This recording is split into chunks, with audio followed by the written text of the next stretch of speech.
Hey guys, welcome back to the channel. Today I'm going to be reacting to a video called Differences Between Norwegian, Swedish and Danish Vikings.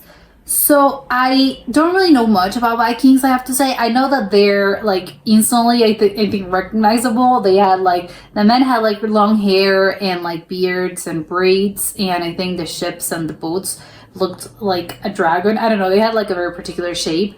And I know that they were in Scandinavia, but I don't really know much beyond it. I thought that they were known for like pilfering and sort of like terrorizing villages. That's what I believe. But I don't really know. Well, before this, I didn't really know that there were like some differences between them, because I would think, well, because that was like so long ago, I think it was just like Scandinavia was just a region, and it didn't have occurred to me that, oh, well, there was a difference, because I think like back in those days, like we didn't have like Norway or Denmark or anything basically. So it was just like one monolith, but apparently there were some differences, and I can't wait to find out because it looks very interesting. So let's check it out and comment, like, and subscribe. Velkommen alle sammen. Today is an interesting video for you all. We are speaking about the differences in the Danish, Swedish and Norwegian Vikings, because there are some key differences in the types of stories we read about these peoples in the Viking Age, and this is going to give us an idea of how the culture of these people was a bit different, even though the mainstream refers to them all as a bunch of barbaric, savage people. And it's a little bit true. We are all one people, but we are like three very different brothers. So also you're going to see that we have not really changed that much over 1,000 years. So super cool topic. Okay, first of all, I have to start by saying I had no idea. I thought they were extinct. Well, not extinct. It's just like people that were there in that time period. So it didn't, we have Vikings these days? This is news to me because I thought, again, they didn't really exist anymore. I'm going to be a little bit biased, of course, so if you are Swedish or Danish, be ready to get made fun of a bit, but that's okay. You guys are strong enough to handle it. I'm going to make fun of Norwegians too, but our feelings get hurt a lot easier. We're a little sensitive, so we have to go soft on the Norwegians so they don't get offended. Just for all the non-Scandinavians listening in, we all make fun of each other always and have a friendly rivalry, but deep down we love each other even though we don't admit it. Just like real brothers. So anyway, first speaking about Denmark, you pastry eating, potato stuck in your throat mumbling sons of bitches. That does not sound very friendly. Anyway, the Danes actually, they were the best Vikings, I have to admit. They were the ones that raided the most, at least on the largest scale, and more importantly, they were the ones that settled the most in the most significant places. Not only did they settle, but they absolutely took over wherever they went. The main places being England and France, of course. And they set up a full kingdom there. We have the Danelaw in England, of course, which was entirely under Danish control. But later on in time, all of England was under Danish rule for a certain time. Then, of course, we have Normandy. The Danish Vikings were raiding the shit out of France, pretty much. And the French got so tired of it that they gave northern France area to the Vikings. And this is the story of Rinaldo that you all know. Then, about 200 years later, these Normans invaded and took over England again. So England really got screwed there twice during the Viking Age, and also about 500 years before in the migration period. All Danish Vikings or Danish genetics kind of invading England. So the Welsh and the Scots and Irish, they have almost all Celtic DNA. But if you're English, there's probably very little Celtic DNA in there, and if you're really English, it's probably mostly Danish DNA if we go back far enough in time. So I didn't know that. Denmark is also home to the most legendary heroes of the Viking Age, such as King Canute, who was king of all England for a certain time. We have Svein Forkbeard, of course, who led the fight against Christianization and defeated his treacherous father, Harald Bluetooth, which you all probably know, of course. And then you all know the legendary Ragnar Lothbrok and his sons. And if you want to read about the Danish Vikings, the best ancient sources are Gesta Danorum, the saga of Ragnar Lothbrok, and also some foreign sources like some French annals and the Anglo-Saxon Chronicle or Bede's History of the English People. Those are all the primary sources with no kind of modern historian interpretations, which I like a lot, so you know that it's getting straight from the source.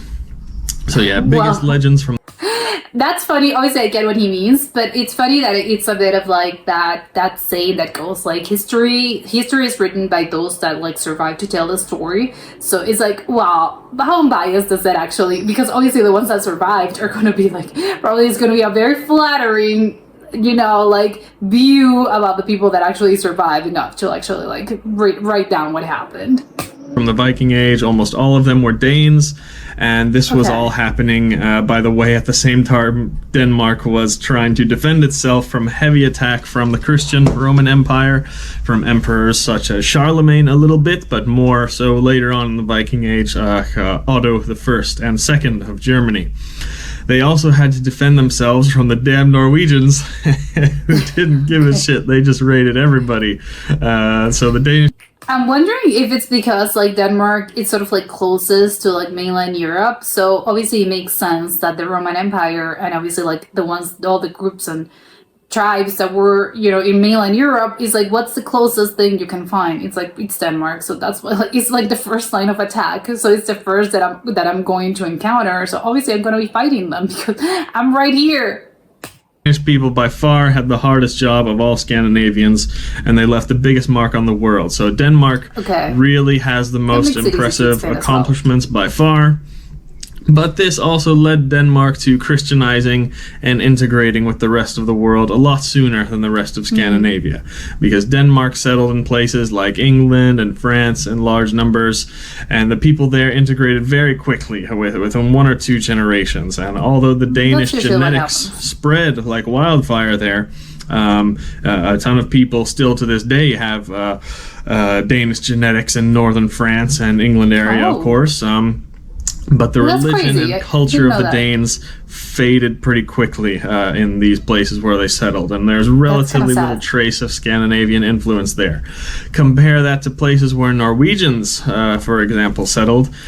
Scotland, Isle of Man, Iceland, Faroe Islands. These places, the Norse religion and culture lasted for much longer, and you even see traces of this today there, still 1,000 years later. So, of course, picture the Danes as the oldest and strongest and most responsible brother out of the 3 Viking countries, and he's just trying to get his 2 younger brothers, Norway and Sweden, to get with the times. Denmark would be the rich, successful older brother saying, please, would you little bastards just grow up and get your lives together? Come on. The rest of the world is Christian, has civilization, order, and peace, and their societies are held together, and you guys just want to keep getting drunk and fighting out in the woods. Come on. Please, you guys are embarrassing me in front of my friends. That's what they did. So anyway, Norway and Sweden were like, no, up yours, loser. Why would we want to be nerds like you? So that brings us to Norway, the problem child. Think of Norway in the Viking Age as the youngest brother. That's just a little bastard and likes to cause trouble. So before the Viking Age, Norway was a very wild place that we don't know too much about. We read a lot of stories about Denmark and Sweden before the Viking Age, but Norway was not even really recognized as a common area yet.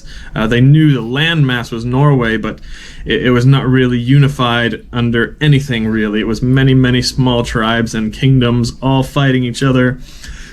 Oh, I don't know why I thought, like, the way that he's explaining this, I'm thinking, obviously, those were all, like, Viking tribes, but they were, like, little groups. I don't know why I thought, prior to this, that Vikings were just, like, one sort of, like, group. I didn't know that they had, like, Viking is sort of, like, the one that encompasses all those, like, little tribes, but each one of them has its own, like, name and probably their own culture. This is news to me. We don't know exactly how many, but it's probably countless little small tribes separated by rough landscape and dense forests. Very diverse, very segregated. This is probably how we all lived before, the famous Germanic tribes, living almost 1,000 years before the Viking Age in Roman times. But civilization and central rule came to these other areas like Germany, Denmark, and Sweden. But in Norway, at the start of the Viking Age, we were, again, just a bunch of wild bastards living in small tribes in the woods. Probably closer to a hunter-gatherer society than an agricultural one. Based on some archaeological evidence, of course, we had farming, but to a much lesser degree than in Sweden and Denmark. Okay, the Then ones they eat. that all came to an end in the Viking Age. First, it was our first king who came around to unify the country. This is Harald Fairhair that you all know. And this is really Never the heard of most him. significant event in the history of Norway that has shaped us for 1,000 years to come, because there was a clear split. We were a wild and untamed people for thousands of years, and then a king comes in and puts everyone under unified rule. Now, it's important to say here, anyone who has read some of the sagas, Harald Fairhair was not that bad of a guy. He was only a bad guy to the people who didn't listen to him. If you kissed his ass and brought him gifts and offered like to a fight on his dictator, side, then. Harald was great to you. He would give you freedom, he would give you land, he would make sure you were all taken care of. But if you stood up to King Harald in any way or disagreed with him on things, he would try to kill you if he could, but at the very least he would make your life very miserable with laws and restrictions. That's not a good thing. Especially if you kind of got into little quarrels with any of his friends. So Harald ruled actually a very long time, more than 70 years. That's almost half the Viking Age right there. Like and a his sons dictator. were not much better than him after that, and they were all very oppressive too. So the result is anyone with any balls in the Viking Age left Norway, settled in Iceland, Scotland, Ireland, Greenland, and many other places. Anyone who really valued freedom in the Viking Age left Norway. This is exactly what's happening today in Norway too, but I'll get into that in a What's minute. happening in Norway? So, what else can we say about the Norwegian Vikings? These were explorers and raiders primarily. The Danes were the settlers and invaders. So they came in a lot larger forces, raided big places like Paris and York, things like that. They settled in much larger numbers. Norwegian Vikings, they were in smaller raiding parties, and they raided everywhere. They really didn't give a shit. They would raid in the next town over. They would raid their neighbors if they wanted to.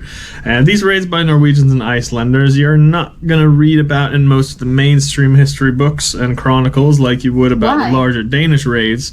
But if you read some of the lesser known sagas, the Norwegians raided much more and really terrorized a lot more of the smaller villages and towns, even though a lot of these, they were non-violent altercations, a lot of them, and definitely not the pillage and rape and burn stories you hear in the mainstream. Okay, they were non-violent. The best sources to read about the Norwegian Vikings is for sure any of the Icelandic sagas, and also most of the later sagas in Heimskringla about the Norwegian kings. But yeah, again, the Danes, they're the big, responsible older brother. Norwegians is the young, wild brother.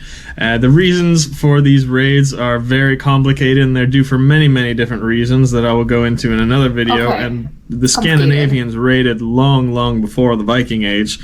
But to speak about the main difference at this time, the Danes had a major population growth at the time, and they simply needed more food and space for their people to live in, and that's why they settled in much larger numbers.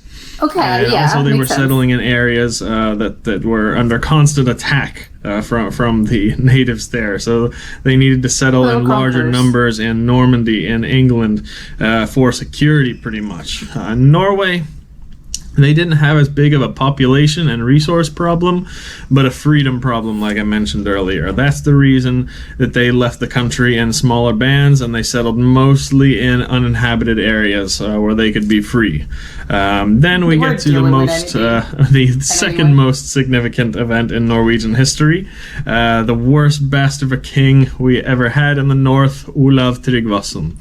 Now, he makes Harald Fairhair look like Santa Claus. Olav did not only force people to submit to his every rule, he tortured and killed anyone who didn't accept Christianity. Absolute horror stories. And Norway did not like that at all, but Olav was able to bribe and convert many of the greedy, treacherous noblemen at the time with help of the Roman Emperor Otto. Well, it was that or death, probably. So Norwegians and even the Danes together could not win a war against the Roman Empire, even though they never got invaded, but they had so much help with the Norwegian king, resources and everything like that. It was impossible to win. But then something happened. Instead of fighting against ourselves like we have done since the beginning of time, the Scandinavians came together. The Danes, led by Svein Forkbeard, who I mentioned earlier, came together with the Norwegians, led by Eirik Håkonason. Even the Swedes Even, the not more Swedes even. finally got off their asses. The Swedes got off their asses, led by their king Olav Skotkönig, and we all three came together and had the greatest battle we have ever had in Scandinavia, called the where was Battle it? of Svolder, where all the pagans in Scandinavia met Olav Tryggvason and his forces at sea, and they absolutely destroyed him. King Olav had the support and finance of the Roman Empire, and still they Very did not important. even stand a chance against a united Scandinavia. No army ever stands a chance against a united Scandinavia in their own home, which is why they tried to divide us and use our own treacherous rulers to keep us down. Again, just like they're doing today. So one more thing there a about war this that I'm battle unaware of that will give us an happening right idea now? of the differences between these countries is a few quotes I'll share with you here. When Olav knew that he was surrounded by armies from Denmark, Norway, and Sweden. And here we go, the Danes. This is what King Olav said. These forest goats will not overcome us. The Danes have the courage of goats. We will not courage of fear that goats. force because Danes have never carried off a victory if they fought on ships. Okay, that's And harsh. that's kind of true. The Danes were great warriors. They won a lot of battles, but anytime it was a naval battle at sea, No. they lost, even in Paris. Okay. So they were not good sea fighters. what's up Then with the Olav goats? sees the Swedes and he says, "Oh, the Swedes. They will have an easier and more pleasant time licking their sacrificial bulls than boarding the long serpent What's in the the long face of serpent, our a boat? weapons and succeeding in clearing our ships. I expect that we will not need to fear those horse eaters." Horse eaters. But then Is that King an Olav offensive term? sees the Norwegian, Eirik Håkonason, sailing in with his men, and he says, "Ah, shit." And he then realizes that they are in for a hard battle because they are Norwegians like us.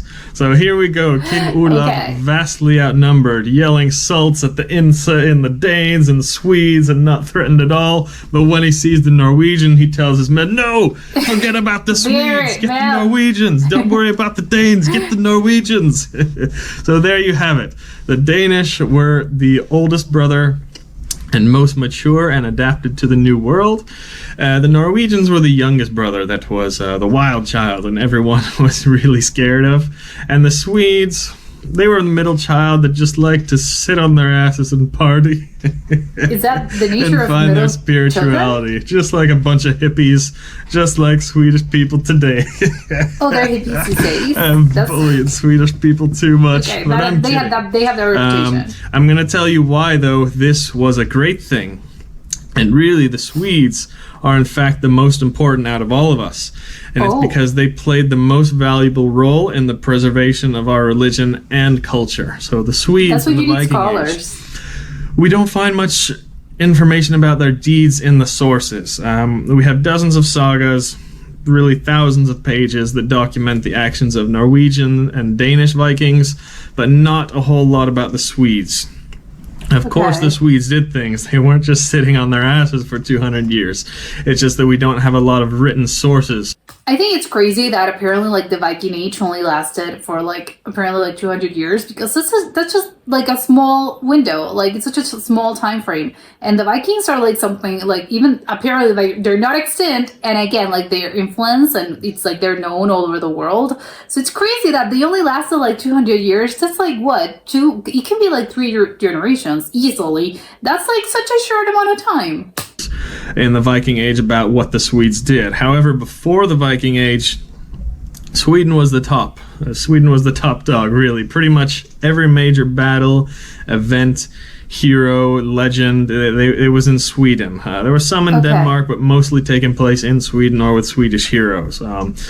Also forget that during the migration period, the Swedes played the biggest role influencing all of Europe, pretty much. The Goths that migrated in massive numbers all the way through the east and southern Even Europe. Italy? They were originally from Sweden. So pre-Viking Age, the Swedes were number one in fighting, technology, society, everything. Everything. We have a few written sources that confirm this. Heimskringla and Beowulf are probably the two most famous ones, but also archaeological evidence. Sweden seems to be much more advanced than Denmark and far more advanced than Norway with weapons, agriculture, technology, all of those things. But Sweden kind of started to slow down in the Viking Age. From all the sagas and other chronicles, they seem to be a more peaceful, civilized, and religious people during this time.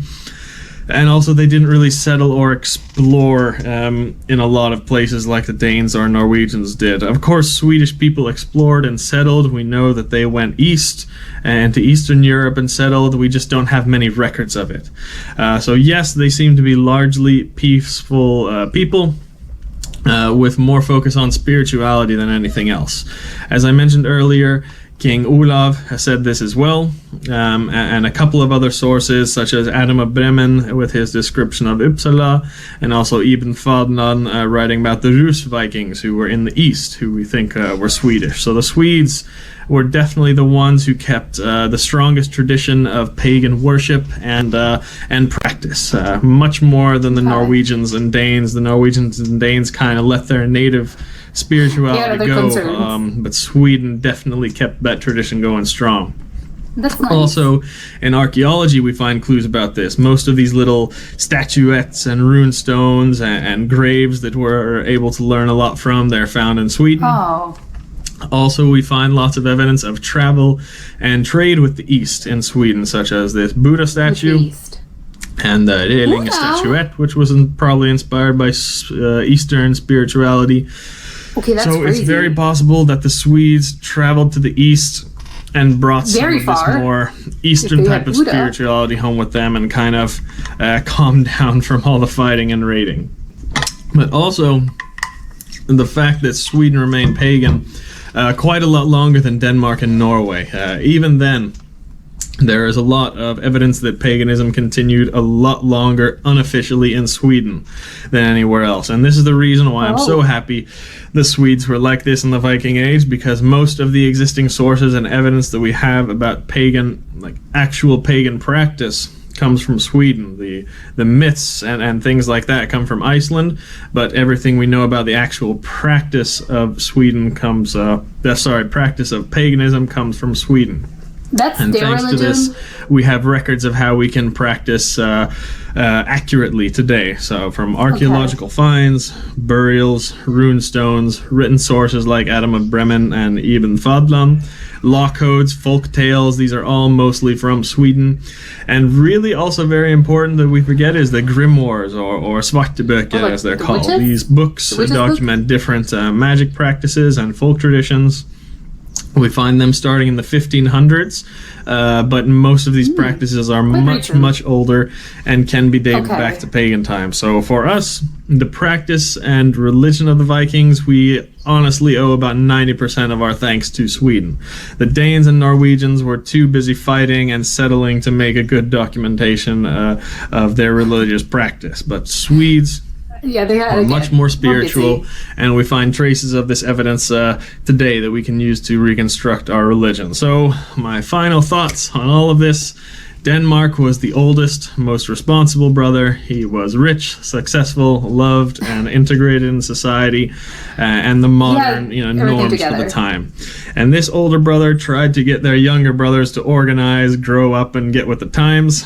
Norway was the youngest child, just a wild bastard that did whatever the hell they wanted pretty much and just caused problems for everyone else. But Norway went through some rough times when the world was trying to tame them. Maybe when the brother was like 10 years old, he got sent to military school to get him to behave, and it kind of tamed him and it kind of calmed him down a bit. And this is what the unified kingdom in Norway did. They made Norway a little bit more structured and civilized, but this younger brother still grew up to be a wild badass, even though there was some oppressive times in Norway. Then we have Sweden.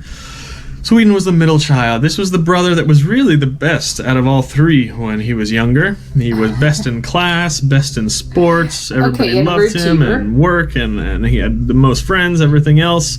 Just like Sweden was number one in everything before the Viking Age. But as Sweden, this middle brother, got older, he just kind of got tired of all that. He got tired of being the top dog, and he started searching for more meaning in life. This brother went traveling around the world to experience things and learn. Find himself. Maybe he became a monk for a few years, don't know. But then he comes back home, and he really tried to live a spiritual, peaceful life in comparison to the other two brothers. But he was always there looking out for his two brothers when they needed it, and Sweden was ready to fight when it was necessary. So that is kind of the main differences that pop out at us between the three countries in the Viking Age, but there are many, many more differences, but these are just what you will notice most of when you read the old sources. So all of those sources again are in the links below, and hope you enjoyed this video and it gives you a bit of things to go on. So that's all for today. Vi ses nästa gång. Okay, this is incredibly interesting. I have to say, probably the most like interesting part to me that I'm like, that makes me more curious is the thing about like the religion and the paganism, because I think you constantly hear like stuff like, oh, they were pagans, and I think a lot of customs that we have in this day and age of like cultural things come from that time period and come from the pagans. But I don't think I know exactly, like, I know that, for instance, like Christmas, I know that comes from there, or Halloween, or there's like a lot of like festivities that come from the pagans, but I don't really know exactly like how is it, like how was it, and I didn't even know that it was still being practiced till this day, and much less, of course, I'm not gonna know, I had no idea that apparently the Vikings, like that was their religion. So I would love to know more about like that religion, what practices they have, what exactly they believe in, because I would think, because again, it was linked in like, again, it was like I don't even know how many hundreds of years ago, but again, I would think it's maybe like those older religions that I would expect they're very like related, and they had like a big connection with like nature and stuff, like, probably like, I don't know if they believed in gods, but I think God something like the nature, or they believed like there was some like supernatural force that was like influencing their lives. I really have no idea, but I do think I know that there's like a lot of like a connection between like themselves and nature. So I would love to know how exactly it's practiced in this day and age, and how, what sort of like practice they have. They probably have celebrations, and again, like what does being a pagan in this day and age mean? We'd love to know. And actually, again, what are the core beliefs of this religion, and how has it changed from, again, like this period of like, the apparently 200 years, well, no, the paganism lasted longer, but the 200 years that the Viking Age lasted. Second, I had no idea that there were still Vikings. I thought, because like it's just like culture, right? Would think, well, yeah, it's just like, again, like the gods, or I don't know, the Celts. I don't know, it was just like, or the like the Romans, I don't know. But I didn't know that, no, we have Vikings these days. How do you know if you're a Viking? Like, you're just like, because I'm in Scandinavia, so everyone that's, that has family from there, or has lived there, or was born in Sweden or Denmark or Norway, are they just automatically, are they Vikings? I would love to know, because I was like, I would have loved to have it like explained to me, because it's like he refers himself as, our culture, and I am a Viking, but it's like, how do you know, like everyone automatically from Scandinavia is a Viking? Again, it's very interesting to me, because I had no idea they still existed. That's like news to me. The whole, like, it's crazy to think also, like, they had like their own particulars of like, the Swedes did this, and the Norwegian, like they like, even each one of them was like doing their own thing, because I think, again, maybe it's just like blame the culture, I don't know, or maybe it's just me, but I think that like the culture, I think has given us, or at least me, the impression of, it's just like, well, it's just like the Vikings lasted for like a really long amount of time.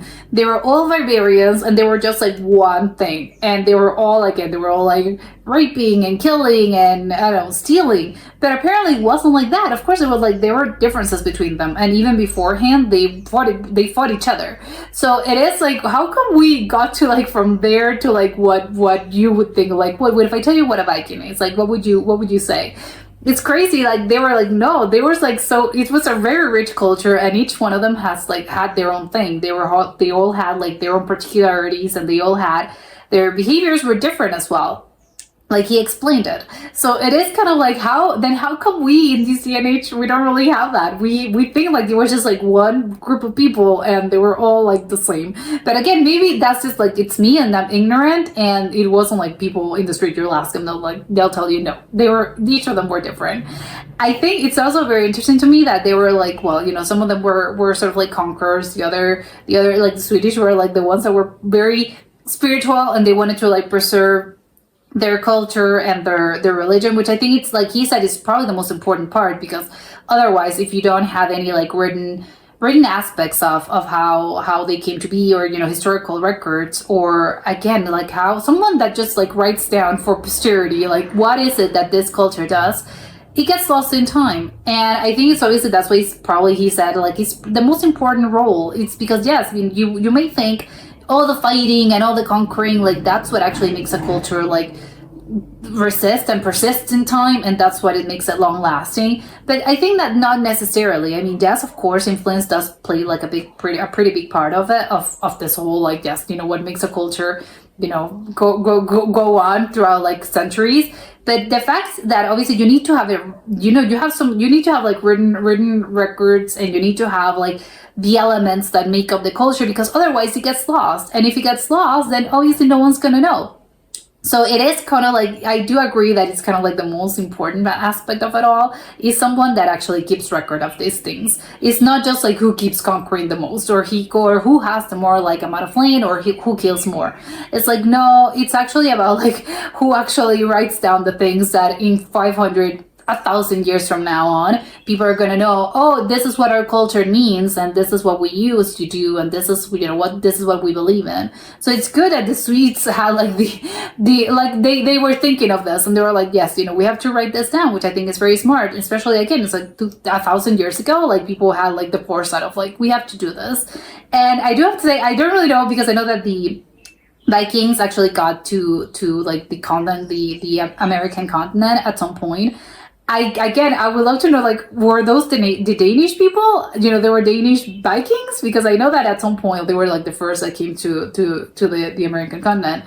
So, but now that I know that they had like Danish and Swedish and people from and Norwegians, I would definitely would like to know who was it. I think by his like explanation, I would think they were from Denmark, but I don't know. I'm gonna look it up because I think it's very interesting. But that was it for today, and I'll see you soon. Bye.